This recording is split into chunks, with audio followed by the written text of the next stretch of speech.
Good morning.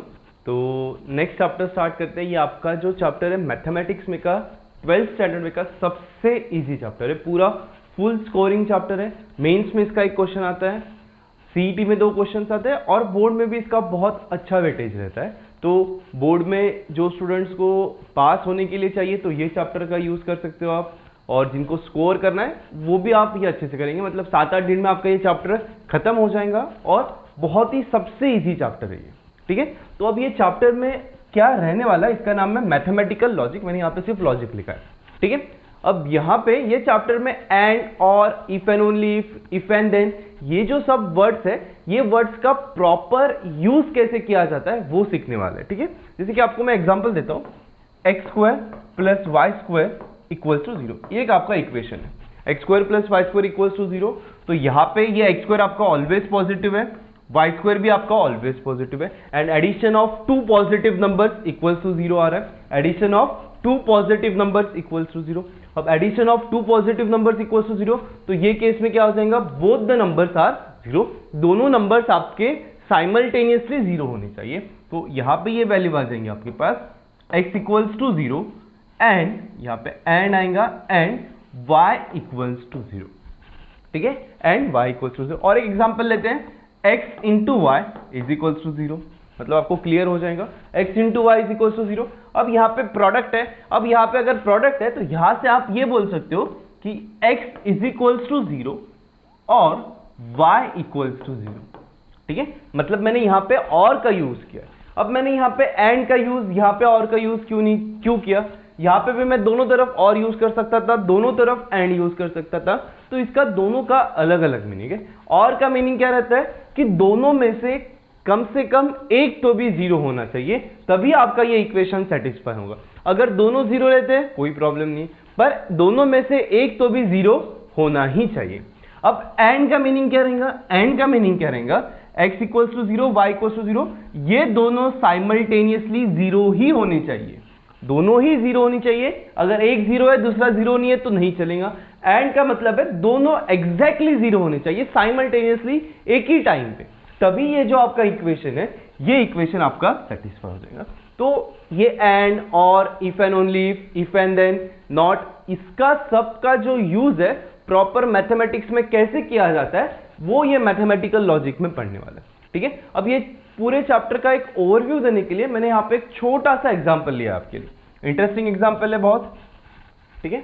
A group of 4 friends visited Delhi for the first time, as they were approaching Delhi they saw a dog, ठीक है। मतलब 4 दोस्त दिल्ली जा रहे थे बाय कार, समझ लो आप, तो जाते जाते उनको एक वहां पे डॉग दिखा है, ठीक है। तो वो जो चारों फ्रेंड्स है वो बहुत अच्छे एजुकेटेड फ्रेंड्स है, ऐसे नहीं कि कोई मतलब पढ़ाई नहीं किया, अच्छे एजुकेटेड स्टूडेंट चारों फ्रेंड्स हैं। तो जो फर्स्ट फ्रेंड रहता है वो फर्स्ट फ्रेंड क्या बोलता है? First friend, look dogs in Delhi are black, ठीक है। वहां पे जो भी डॉग दिखा उनको कार में से जाते वक्त, तो उसने क्या बोल दिया फर्स्ट फ्रेंड में? Look dogs in Delhi are black, ठीक है। अब ये जो सेकंड फ्रेंड रहता है, ये second friend for example lawyer रहता है, ठीक है। सेकंड फ्रेंड क्या रहता है? लॉयर। अब लॉयर लोग भी थोड़े होशियार रहते हैं, ठीक है।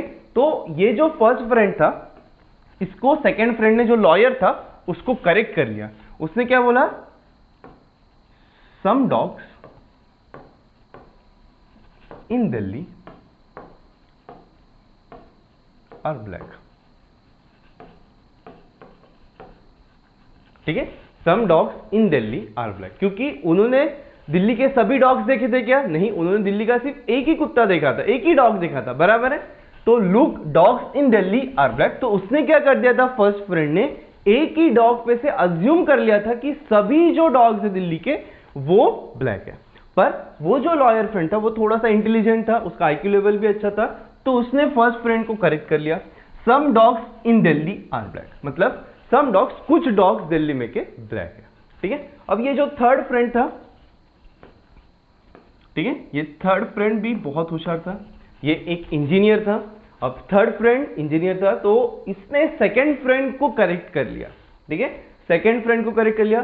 सेकंड फ्रेंड जो लॉयर था उसने क्या बोला? Some dogs in Delhi are black. तो ये जो इंजीनियर था ये बहुत इंटेलिजेंट था, तो इसने क्या बोल दिया? There exist at least one dog in Delhi, one dog in Delhi which is black.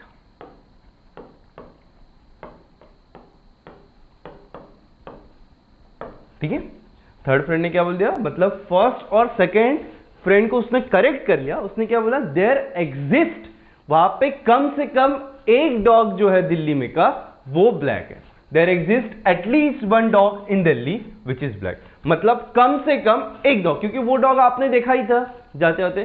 तो आप वहां से एक कंक्लूजन तो यही निकाल सकते हैं कि कम से कम एक डॉग तो दिल्ली में है जो ब्लैक है। मतलब पहला स्टेटमेंट रॉन्ग हो गया आपका, ये भी स्टेटमेंट रॉन्ग हो गया। अब ये थर्ड फ्रेंड ने फर्स्ट टू फ्रेंड्स को करेक्ट कर लिया, there exist at least one dog in Delhi which is black. ठीक है, और अब ये जो फोर्थ फ्रेंड है ये सबसे होशियार और सबसे इंटेलिजेंट, इसका आईक्यू लेवल भी बहुत, और इसका जो एजुकेशन क्वालिफिकेशन है ये मैथमेटिशियन रहता है। ठीक है, तो ये जो मैथमेटिशियन है ये स्टेटमेंट क्या देता है, बहुत इंटरेस्टिंग स्टेटमेंट है। और यहां से ये स्टेटमेंट से आपको ये समझ में आ जाएगा कि मैथमेटिक्स जो भी चीजें करता है वो एग्जैक्टनेस, मतलब जो एग्जैक्ट वैल्यू है उसके तरफ उसका हमेशा ध्यान रहता है। तो ये जो फोर्थ फ्रेंड था, ये जो मैथमेटिशियन, ये क्या बोलेगा, देयर एग्जिस्ट, इसने क्या बोला, there exist at least one dog, there exist at least one dog in Delhi. ठीक है, there exist at least one dog in Delhi whose one side is black, whose one side is black. ठीक है, there exist at least one dog, क्योंकि आप car में से जा रहे हो और अगर आपको कोई डॉग दिखता है तो उसकी एक ही साइड दिखती है, आपको दोनों साइड्स नहीं दिखते हैं। ठीक है, अगर ये साइड ब्लैक है तो डेफिनेटली वो साइड ब्लैक रहेंगे, ऐसा नहीं होता है। ठीक है, तो फोर्थ फ्रेंड था जो मैथमेटिशियन, वो देखो कि कितना एग्जैक्ट स्टेटमेंट दिया है उसने, there exist at least one dog, वहां पे कम से कम ऐसा डॉग है दिल्ली में जिसकी one side is black, second side मुझे नहीं पता है। तो मैथमेटिशियन या जो भी मैथमेटिक्स के रिलेटेड आप चैप्टर्स पढ़ते हो वो एग्जैक्टनेस के बारे में होता है सब कुछ, कि एग्जैक्टली वो चीज क्या है उसके बारे में मैथमेटिशियन। अगर आप ग्रामेटिकली देखते हो या इंग्लिश के डायरेक्शन से देखते हो तो ये जो चारों फ्रेंड्स ने जो स्टेटमेंट किए वो करेक्ट है, उसमें कोई प्रॉब्लम नहीं है। पर जो एग्जैक्टनेस चाहिए वो इंग्लिश या ग्रामेटिकल नहीं बता सकते आपको, कि इंग्लिश लिटरेचर अगर आप कर लेते हो तो एग्जैक्टनेस क्या है वो सेंटेंस में वो आप डिफाइन नहीं कर सकते हो। पर ये जो मैथमेटिशियंस रहते हैं ये मैथमेटिशियन ही एग्जैक्टनेस ला सकते, इसलिए ये चैप्टर बहुत इंपॉर्टेंट है। जो भी आप देखते हो, जो भी आप समझते हो, तो अगर आपको एग्जैक्ट कुछ वहां पे स्टेटमेंट करना है तो वहां पे मैथमेटिशियन एकदम अच्छे से स्टेटमेंट कर सकते हैं। ये इधर से क्लियर हो रहा है, और ये चैप्टर लॉजिक उसके ऊपर ही है। कोई भी चीज अगर आप देखते हो तो वहां पे एग्जैक्टनेस आने के लिए ये चैप्टर बहुत इंपॉर्टेंट है। ठीक है, तो एक इंपॉर्टेंट बहुत इंटरेस्टिंग एग्जाम्पल था और बहुत अच्छा एग्जाम्पल है। ठीक है, अब चैप्टर के ऊपर आते हैं। तो सबसे पहले यहाँ पे देखने वाले टाइप्स ऑफ सेंटेंसेस, ये आपको ऑलरेडी इंग्लिश में हो चुका है, फिर भी एक बार मैं शॉर्ट में रिपीट कर देता हूँ। असर्टिव सेंटेंस या फिर इसको डिक्लेरेटिव सेंटेंस भी बोला जाता है। डिक्लेरेटिव सेंटेंस या असर्टिव सेंटेंस जिसमें डिक्लेयर करते हैं, जैसे कि दिस इज ग्रीन बोर्ड, या आपका ग्रीन बोर्ड है, दिस पेन इज ब्लैक, ऐसे टाइप के जो सेंटेंसेस रहते हैं जिसमें अपन डिक्लेयर करते हैं वो असर्टिव सेंटेंस रहते हैं। ठीक है, इंपरेटिव सेंटेंस कमांड और request, shut the door, open the door, get out of the class, ये सब जो सेंटेंसेस रहेंगे ये आपके इंपरेटिव सेंटेंस रहेंगे। Next exclamatory sentence, exclamatory sentence सभी को पता है, wow what a beautiful car it is. ठीक है, ये जो टाइप के सेंटेंसेस रहते हैं ये आपके एक्सक्लेमेटरी सेंटेंस रहते हैं। नेक्स्ट इंट्रोगेटिव सेंटेंस, क्वेश्चन जिसमें क्वेश्चन पूछा जाता है, व्हाट इज योर नेम, ये टाइप के जो क्वेश्चंस रहते हैं, ये टाइप के जो सेंटेंसेस रहते हैं इसको इंट्रोगेटिव सेंटेंस बोला जाता है। ठीक है, अब जो अपना एम है वो असर्टिव सेंटेंस के ऊपर है। ठीक है, पॉइंट पे आते हैं, सबसे जहां से आपका लॉजिक चैप्टर स्टार्ट होता है वो पॉइंट पे आ गए, और वो चैप्टर स्टार्ट होता है स्टेटमेंट और प्रपोजिशन। तो सबसे पहले तो स्टेटमेंट क्या है ये समझ लेते हैं। एन असर्टिव सेंटेंस और डिक्लेरेटिव, असर्टिव सेंटेंस और डिक्लेरेटिव दोनों एक ही सेंटेंस है, विच इज आइदर ट्रू और false but not simultaneously but not both simultaneously is called statement. मतलब स्टेटमेंट की डेफिनेशन क्या बोला है, वो एक असर्टिव या फिर डिक्लेरेटिव सेंटेंस है विच इज आइदर टू, मतलब वो जो असर्टिव सेंटेंस है वो सेंटेंस आपका ट्रू होना चाहिए, ट्रू और फॉल्स, दोनों में से कुछ भी चलेगा, पर दोनों साथ में नहीं होना चाहिए। एक बार फिर से रीड कर लेते हैं, एन असर्टिव सेंटेंस और declarative sentence which is either true और false but not both simultaneously is called statement. मतलब जो स्टेटमेंट आपका ट्रू या फॉल्स आप डिसाइड कर सकते हो वो आपका जो भी सेंटेंस, ठीक है, सेंटेंस की बात हो रही है, एन असर्टिव सेंटेंस और declarative sentence which is either true और false but not both simultaneously is called statement. Statement की डेफिनेशन क्या होगी, ये एक असर्टिव सेंटेंस है या फिर एक डिक्लेरेटिव सेंटेंस है, और ये जो sentence which is true, which is either true और फॉल्स, वो दोनों में से कुछ भी चलेगा, ट्रू भी चलेगा या फॉल्स भी चलेगा, पर दोनों साइमल्टेनियसली नहीं होना चाहिए, उसको स्टेटमेंट बोला जाता है। Statements are denoted by small letters P Q R. ये जो स्मॉल लेटर्स रहते हैं P Q R S T, ये स्मॉल लेटर्स से स्टेटमेंट डिनोट किए जाते हैं। तो एग्जांपल देखेंगे, पहले डेफिनेशन समझ लेते हैं कि स्टेटमेंट मतलब क्या रहता है। सेंटेंस स्टेटमेंट मतलब ये असर्टिव सेंटेंस है विच इज आइदर ट्रू या फॉल्स, मतलब असर्टिव सेंटेंस या फिर डिक्लेरेटिव सेंटेंस जो ट्रू या फॉल्स है, ठीक है। अब truth value of the statement, मतलब स्टेटमेंट ये जो है ये ट्रू है या फॉल्स है, इसको ट्रूथ वैल्यू बोली जाती है, ठीक है। Definition, every statement must be either true और फॉल्स, ठीक है।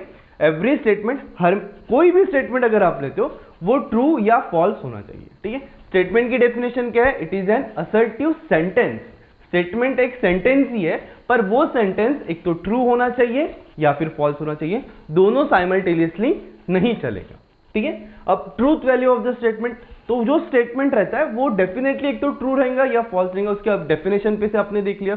अगर वो सेंटेंस ट्रू रहता है, if statement is true then its truth value is T or 1, उसकी जो ट्रूथ वैल्यू है वो टी से डिनोट किया जाता है और या फिर 1 से डिनोट किया जाता है, ठीक है। If statement is false then its truth value is F or 0, उसकी जो ट्रूथ वैल्यू है वो एफ और 0 से डिनोट किया जाता है।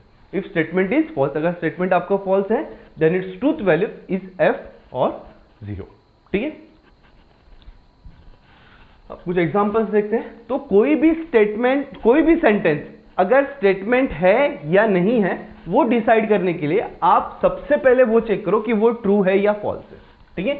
New Delhi is in India, अब ये जो अगर आप सेंटेंस देखते हो, एक्चुअल में ये पहले तो सेंटेंस है, अब ये सेंटेंस आपका ट्रू है, ये सेंटेंस आपका ट्रू है, बराबर है।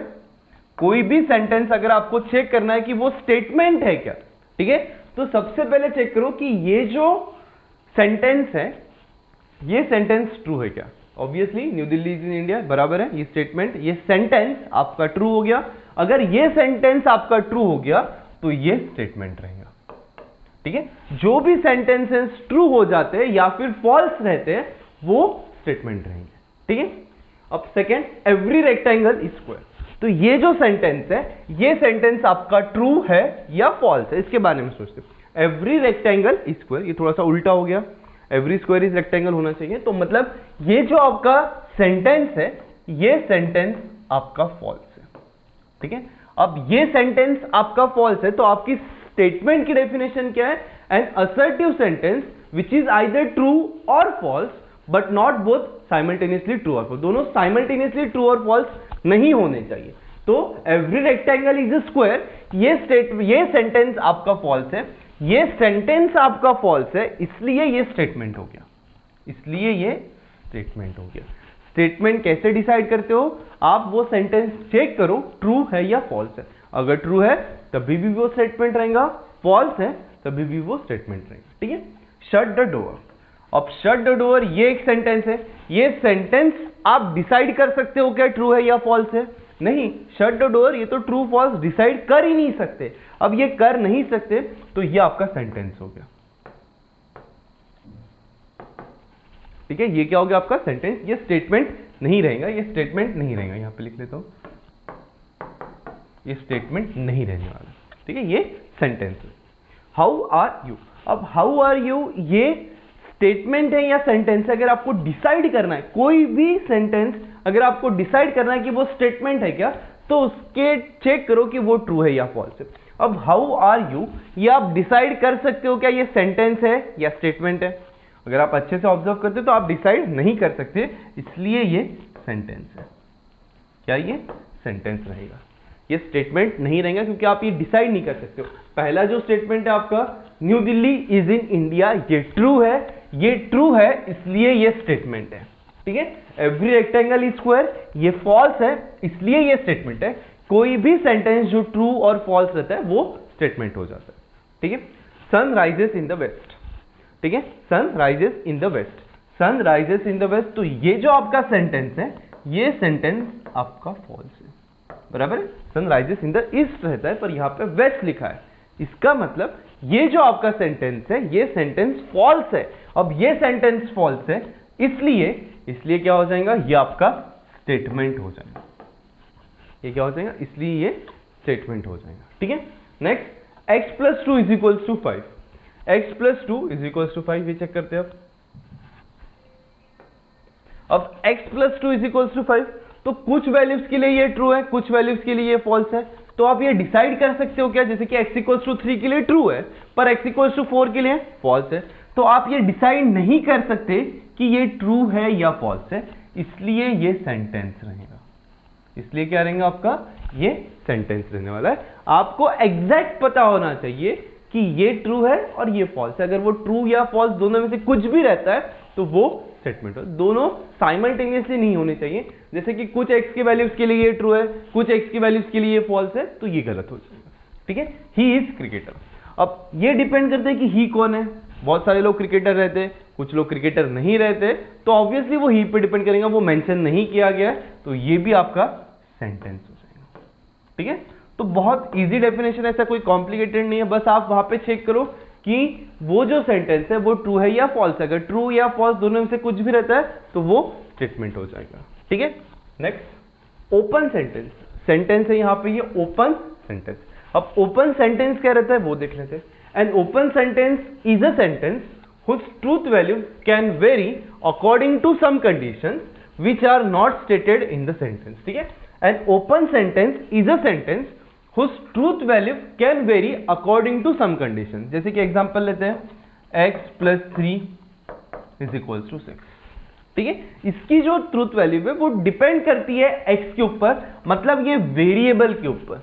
इसकी वैल्यू किसके ऊपर डिपेंड कर रही है, वेरिएबल के ऊपर डिपेंड कर रही है। मतलब जब वेरिएबल का आंसर x इक्वल्स टू 3 है तो ये क्या हो गया आपका, ये ट्रू हो गया। पर जब x की वैल्यू नॉट इक्वल्स टू 3 है, 4 5 6 7 8 अगर कुछ भी वैल्यू है तो ये सेंटेंस आपका फॉल्स हो गया। मतलब कुछ x की वैल्यूज के लिए ट्रू है, कुछ x की वैल्यूज के लिए फॉल्स है, तो इसलिए ये जो सेंटेंस रहेगा इसको ओपन सेंटेंस बोला जाता है।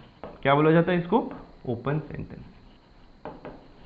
ठीक है, इसको क्या बोला जाएगा, ओपन सेंटेंस, क्योंकि वो वेरिएबल। डेफिनेशन रीड करते हैं फिर से बार, an open sentence is a sentence whose truth value can vary according to some conditions।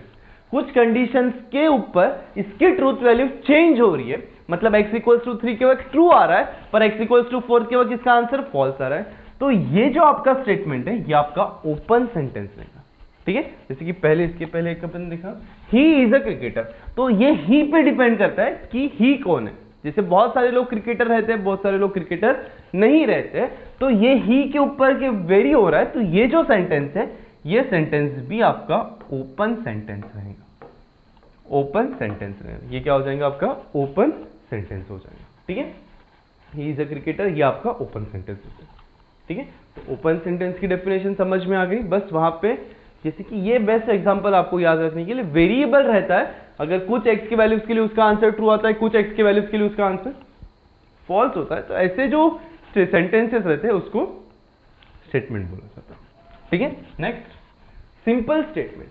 अब सिंपल स्टेटमेंट की डेफिनेशन देख लेते हैं। Statement is a simple if it is not combination of 2 और मोर स्टेटमेंट्स। ठीक है, a statement is a simple if it is not a combination of 2 or more statements। मतलब a statement is a simple if it is not a combination of 2 or more statement। दो 2 और more जो simple sentences है उसका combination अगर नहीं रहता है तो वो simple sentence बोला जाता है। compound statement, if statement is combination of 2 or more simple statements then it is called compound statement. ठीक है, और स्टेटमेंट इज अ कॉम्बिनेशन, अगर दो सिंपल सेंटेंस का कॉम्बिनेशन है स्टेटमेंट्स का, तो वो कंबाइन करने के बाद कंपाउंड स्टेटमेंट फॉर्म होता है, यही इसकी डेफिनेशन है। ठीक है, नेक्स्ट है लॉ ऑफ एक्सक्लूडेड मिडल। ठीक है, a statement cannot be both true and false simultaneously. A statement cannot be both true and false simultaneously. This fact is known as law of excluded middle. ठीक है, no middle values between true and false. मतलब ये आपके जो coin जो आप toss करते हो उसके जैसा है, एक तो हेड्स आएगा या फिर टेल्स आएगा, उसके बीच में का कोई रिजल्ट पॉसिबल नहीं रहता है। यहाँ पे भी वही है, स्टेटमेंट भी वही टाइप का रहता है। स्टेटमेंट क्या रहता है, cannot be both true and false simultaneously. एक तो ट्रू रहेगा या फिर फॉल्स रहेगा, दोनों एक साथ नहीं रह सकता। अगर दोनों एक साथ हैं तो फिर वो स्टेटमेंट ही नहीं रहेगा, वो सेंटेंस हो जाएगा। ठीक है, अब कुछ एग्जांपल्स देखते हैं। Which of the following sentences are statement in logic, write down it truth value. ठीक है, क्या बोला है, which of the following sentences are statements in logic, write down its truth value. ठीक है, अब आपको चेक करना है कि लॉजिक में के कौन से सेंटेंस स्टेटमेंट्स हैं और उसकी फिर ट्रूथ वैल्यू आपको कैलकुलेट। ठीक है, तो सबसे पहला, all real numbers are rational. क्या बोला है, ऑल रियल नंबर्स।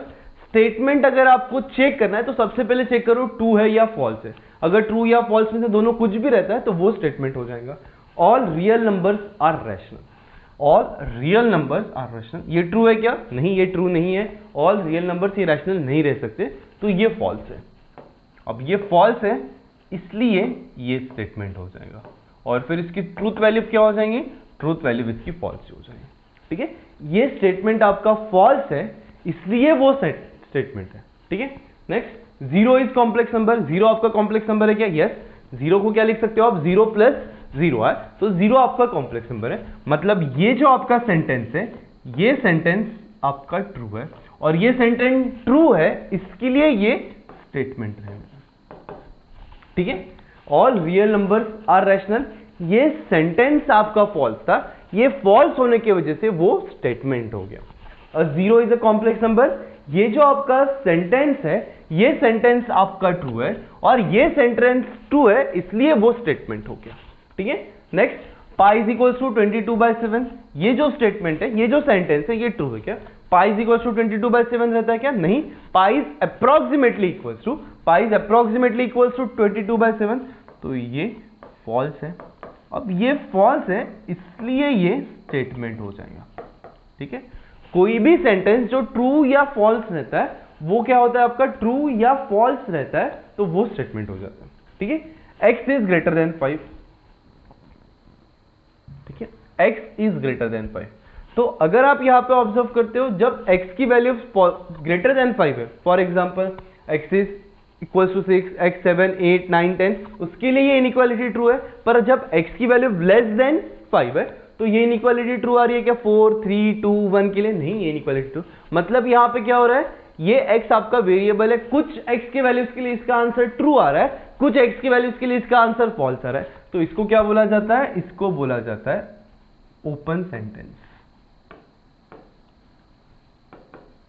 इसको क्या बोला जाता है, ओपन सेंटेंस बोला जाता है, क्योंकि ये x के वैल्यू के ऊपर डिपेंड कर रहा है। कुछ x की वैल्यूज के लिए ये इक्वालिटी ट्रू हो रही है, और कुछ x की वैल्यूज के लिए ये इनइक्वालिटी फॉल्स हो रही है। तो जब भी ऐसा होगा, कुछ वेरिएबल्स के लिए वो ट्रू है, कुछ वेरिएबल्स के लिए वो फॉल्स है, तो उसको ओपन सेंटेंस बोला जाता है। ठीक है, प्लीज ओपन द डोर। अब प्लीज ओपन द डोर, ये ट्रू है या फॉल्स है, ये आप डिसाइड नहीं कर सकते हो, तो ये सेंटेंस हो जाएगा। आप बोल सकते हो नॉट अ स्टेटमेंट, सेंटेंस या फिर नॉट अ स्टेटमेंट। इसका करेक्ट अगर आपको क्वेश्चन में क्या पूछा है, which of the following sentences are statements. ठीक है, तो आप इसको बोल सकते हो नॉट अ स्टेटमेंट, या फिर सेंटेंस भी लिख सकते हो, कोई प्रॉब्लम। Today is Monday. अब टुडे इज मंडे अगर आप यहां पे देखते हो कि ये ट्रू है या फॉल्स है। अब ये डिपेंड करता है कि एक्चुअल में टुडे इज मंडे है क्या, मतलब एक्चुअल में टोटल 7 डेज रहने वाले, 7 डेज रहेंगे, तो उसमें से एक दिन तो मंडे रहने वाला है।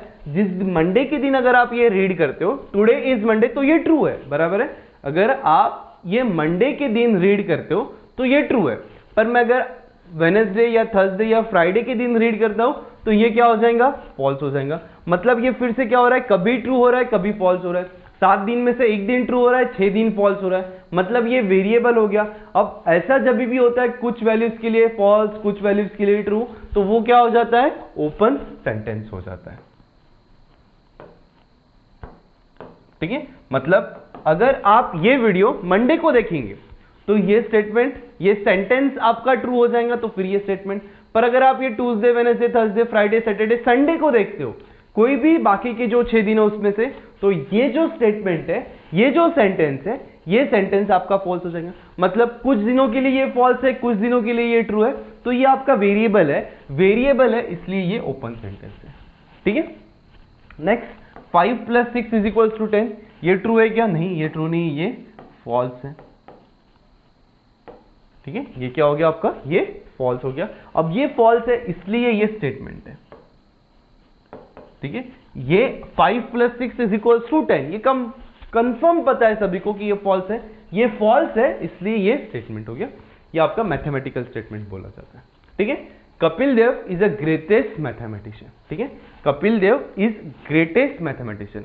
अब आप बोलेंगे कि सर हमें तो कपिल देव पता ही नहीं है कौन है कपिल देव, तो ऐसा नहीं होता है। ठीक है, जो फेमस पर्सनैलिटीज है जैसे कि कपिल देव हो गया, सचिन तेंदुलकर, नरेंद्र मोदी, इंदिरा गांधी, ये सब जो फेमस पर्सनैलिटीज है, इनके बारे में अगर कुछ इंफॉर्मेशन आती है तो वो स्टेटमेंट ही माना जाता है। ठीक है, ऐसा नहीं होता आप बोलेंगे सर हमको नरेंद्र मोदी पता ही नहीं है, नरेंद्र मोदी कौन है, तो ऐसा नहीं होता है। अगर आप बोलेंगे सचिन तेंदुलकर, सर मेरे घर के बाजू में भी एक सचिन तेंदुलकर है, वो तो कभी क्रिकेट खेला ही नहीं। ठीक है, अगर मैं यहां पे लिख लेता हूं सचिन तेंदुलकर, ठीक है, Sachin Tendulkar is one of the best batsman in world. ठीक है, आप बोलेंगे सर मेरे घर के बाजू में एक सचिन तेंदुलकर रहता है और उसकी किराने की दुकान है, उसने आज तक जिंदगी में कभी बैट भी उठाई नहीं है। ठीक है, तो ऐसा नहीं होता है। जो फेमस पर्सनैलिटीज रहती है, सचिन तेंदुलकर, रोनाल्डो, जो भी फेमस पर्सनैलिटीज है, उसके बारे में अगर आपको कुछ इंफॉर्मेशन है तो वो ट्रू है और फॉल्स आपको पहचानते आना चाहिए। आप बोलेंगे सर सचिन तेंदुलकर मेरे घर के बाजू में था, उसकी किराने की शॉप है, तो ये वो सचिन तेंदुलकर की बात नहीं हो रही, ये जो क्रिकेटर सचिन तेंदुलकर है। मतलब जब आप गूगल पे टाइप करेंगे सचिन तेंदुलकर, तो आपके घर के बाजू वाला सचिन तेंदुलकर आने वाला है क्या, कि एक्चुअली जो सचिन तेंदुलकर है वो आएगा। ठीक है, तो जो फेमस पर्सनैलिटीज है उसके बारे में जो इंफॉर्मेशन प्रोवाइडेड रहती है वो आपको पता होनी चाहिए कि वो ट्रू है या फॉल्स है। जैसे Kapil Dev is greatest mathematician, ये आपको सभी को पता है ये फॉल्स है। ठीक है, तो ये फॉल्स है इसलिए ये स्टेटमेंट हो गया। ठीक है, जैसे कि अगर मैं आपको बोलता हूं कि Indira Gandhi is the one of the greatest politician, तो आपको पता होना चाहिए कि इंदिरा गांधी कौन है। अगर आपको नहीं पता है फिर वो आपकी गलती है। ठीक है, वो क्वेश्चन पूछने वालों की गलती नहीं है, मेरी भी गलती नहीं है, किसकी भी गलती नहीं रहेगी, वो आपको पता होना ही चाहिए। नरेंद्र मोदी कौन है ये भी पता होना चाहिए। ये जो फेमस पर्सनैलिटीज रहती है ये सबके बारे में आपको इंफॉर्मेशन है। अगर वहां पे कोई उसका सेंटेंस लिखा रहता है तो वो ट्रू है या फॉल्स है यह आपको सभी को पता होना चाहिए। ठीक है, क्योंकि अगर आप इसके बारे में जैसे कि एपीजे अब्दुल कलाम, तो आपको ये पता ही होना चाहिए कि ये साइंटिस्ट है, प्रेसिडेंट है, उसके बारे में कुछ भी इंफॉर्मेशन एक स्टेटमेंट में आ सकती है, तो वो आपको डिसाइड करते आना चाहिए ट्रू है या फॉल्स है। ठीक है, अगर ट्रू या फॉल्स कुछ भी रहता है तो वो स्टेटमेंट ही हो जाएगा। मतलब आपकी जो फेमस पर्सनैलिटीज है उसके बारे में अगर कुछ भी सेंटेंस आता है तो वो हमेशा स्टेटमेंट ही रहेगा। ठीक है, जैसे कि Kapil Dev is greatest mathematician, आपको पता है कि ये तो क्रिकेटर था, पर क्या हो गया कि ये फॉल्स है, तो फॉल्स भी रहता है, अगर ट्रू भी रहता है तो वो क्या होता है, स्टेटमेंट होता है। तो जो ग्रेट पर्सनैलिटीज रहती है उनके बारे में अगर कुछ भी इंफॉर्मेशन है तो वो हमेशा स्टेटमेंट ही मानी जाएंगी। ऐसा नहीं होता है कि कपिल देव मेरे घर के बाजू में एक दूसरे नाम का कोई आदमी है जिसका नाम कपिल देव है, तो ऐसा नहीं हो जाता। ये आपका फेमस पर्सनैलिटीज जो है, सचिन तेंदुलकर हो गया, अमिताभ बच्चन हो गया, शाहरुख खान हो गए, ये जो फेमस पर्सनैलिटीज है इनके बारे में आपको इंफॉर्मेशन होनी ही चाहिए। और इसके बारे में कुछ भी सेंटेंस लिखते हैं तो वो एज अ स्टेटमेंट कंसिडर किया जाता है। क्या किया जाता है, एज अ स्टेटमेंट कंसिडर किया जाता है। Sachin Tendulkar is one of the best batsman in the world, तो ये स्टेटमेंट ही होगा, ये सेंटेंस नहीं रहेगा, क्योंकि आप ये डिसाइड कर सकते हो कि ये ट्रू है या फॉल्स है। Amitabh Bachchan is one of the greatest actor in the world. ठीक है, तो अमिताभ बच्चन कौन है ये आपको पता होना चाहिए, और वो स्टेटमेंट फिर वो सेंटेंस हमेशा के लिए सेंटेंस रहता है। तो ग्रेट पर्सनैलिटीज जो रहते हैं उनका हमेशा उनका सेंटेंस नहीं रहता है, वो एक स्टेटमेंट रहता है, वो ट्रू रहने दो या फॉल्स रहने दो, ठीक है। तो यहाँ पे ये जो इंफॉर्मेशन प्रोवाइडेड ये गलत है, फिर भी ये स्टेटमेंट है। तो कोई भी ग्रेट पर्सनैलिटीज अगर रहता है तो वहां पे वो उसका कभी सेंटेंस नहीं रहता है, वो हमेशा स्टेटमेंट रहेगा, ठीक है। Next, cos 2 theta is equals to 2 cos square theta minus 1, theta belongs to R, ठीक है। cos 2 theta is equals to 2 cos square theta minus 1। तो अगर आप यहाँ पे क्लियरली ऑब्जर्व करते हो तो ये तो डायरेक्ट फॉर्मूला है और ये ऑलवेज ट्रू है for theta belongs to R के लिए। तो ये ट्रू है, अब ये ट्रू है इसलिए ये स्टेटमेंट हो जाएगा, ट्रू है इसलिए ये स्टेटमेंट हो जाएगा। अगर आप यहाँ पे ऑब्जर्व करते हो, अगर मैं ऐसा लिखता हूँ x square is always greater than or equals to 0, x square is always greater than or equals to 0, तो ये ट्रू है या फॉल्स है, ठीक है, या फिर ये स्टेटमेंट है क्या। अगर आप अच्छे से ऑब्जर्व करते हो तो ये स्टेटमेंट नहीं है, ये ओपन सेंटेंस है। इसका रीजन मैं बताता हूं, ओपन सेंटेंस। अब इसका रीजन क्या है, अगर आप यहाँ पे x की वैल्यू आयोटा रिप्लेस करते हो, मतलब कॉम्प्लेक्स रिप्लेस करते हो, x इक्वल्स टू आई, तो आई स्क्वायर की वैल्यू -1 और -1 इज ग्रेटर देन 0 है क्या, नहीं, इसलिए ये आपका ओपन सेंटेंस हो जाएगा। पर अगर यही टाइप की क्वेश्चन में ऐसा लिख लेता हूं, x square is greater than or equals to 0 for x belongs to real number, तो ये आपका स्टेटमेंट हो जाएगा क्योंकि ये ट्रू हो जाएगा। पर अगर ऐसा यहाँ पे कुछ भी मेंशन नहीं किया जाता है x belongs to real number, तो x का तो आंसर कॉम्प्लेक्स भी रह सकता है। अब x का आंसर जब कॉम्प्लेक्स है तो इसका आंसर निगेटिव आ जाएगा, मतलब ये इनइक्वालिटी क्या हो जाएंगी, कुछ x की वैल्यूज के लिए पॉजिटिव, कुछ x की वैल्यूज के लिए फॉल्स, कुछ x की वैल्यूज के लिए ट्रू, तो फिर ये आपका ओपन सेंटेंस हो जाएगा। पर अगर मैं यहाँ पे ये कंडीशन ऐड कर लेता हूं, तो x square is greater than or equal to 0 for x belongs to real number, तो ये आपका ट्रू है, फिर ये स्टेटमेंट हो जाता है, ठीक है। तो ये आपको कुछ चीजें, कोई भी स्टेटमेंट अगर आपको चेक करना है तो वहां पे चेक करो कि वो ट्रू है या फॉल्स है, ठीक है। नेक्स्ट, अब नेक्स्ट एक जैसे कि दो सिंपल सेंटेंसेस जो रहते हैं, सिंपल स्टेटमेंट जो रहते हैं, उसको अगर आपको कंपाउंड स्टेटमेंट में कनेक्ट करना है तो कुछ कनेक्टिव्स लगते हैं, और जो लॉजिक के जो कनेक्टिव्स है उसको लॉजिकल कनेक्टिव्स बोला जाता है। The word which are used to connect simple statements to form a compound statements are called logical connectives, ठीक है। तो बस देख लेते हैं कौन से लॉजिकल कनेक्टिव्स हैं और फिर इसके बारे में कल डिस्कस करेंगे, ठीक है। Connectives, symbol and name. First connectives है एंड। दो सिंपल सेंटेंस को अगर आपको ज्वाइन करना है तो आप एंड का यूज कर सकते हो। इसका ये सिंबल है, ठीक है, इसका ये सिंबल है और इसको बोला जाता है कंजंक्शन। तो एंड को क्या बोला जाता है, कंजंक्शन। आपको ये जो नेम्स है ये नेम्स भी याद रखना है। नेक्स्ट, सेकंड कनेक्टिव्स है और को सिंबल ये टाइप से, इसको वी के डायरेक्शन से लिखा जाता है, और इसका जो नेम है इसका नेम डिसजंक्शन। इसका क्या बोला जाता है, इसको डिसजंक्शन बोला जाता है, ठीक है। नॉट मतलब ये सिंबल है इसका नॉट का, ये टाइप से, ठीक है, ये नॉट का सिंबल है, अब ये नॉट का सिंबल है, और इसको क्या बोला जाता है, निगेशन बोला जाता है या फिर नॉट बोला जाता है। इफ एंड देन का एक राइट वर्ड एरो ये सिंबल है, या फिर ये तरीके से भी आप सिंबल बता सकते हो, या पेपर में जब भी आएगा तो ये सिंबल आएगा या फिर ये सिंबल, और इसका नेम क्या है, कंडीशनल और फिर इम्प्लीकेशन। इसको कंडीशनल भी बोला जाता है या फिर इम्प्लीकेशन भी बोला जाता है। And next, if and only if का जो सिंबल है, तो यहाँ पे ये जो एरोज दिख रही है दोनों साइड्स में होने चाहिए, और इफ एंड देन में सिर्फ एक ही साइड में एरो होना चाहिए। तो इफ एंड ओनली इफ इसका क्या हो जाएगा, ये दोनों इसके सिंबल्स है, इसको बोला जाता है बाय कंडीशनल और इक्विवेलेंस और डबल इंप्लीकेशन।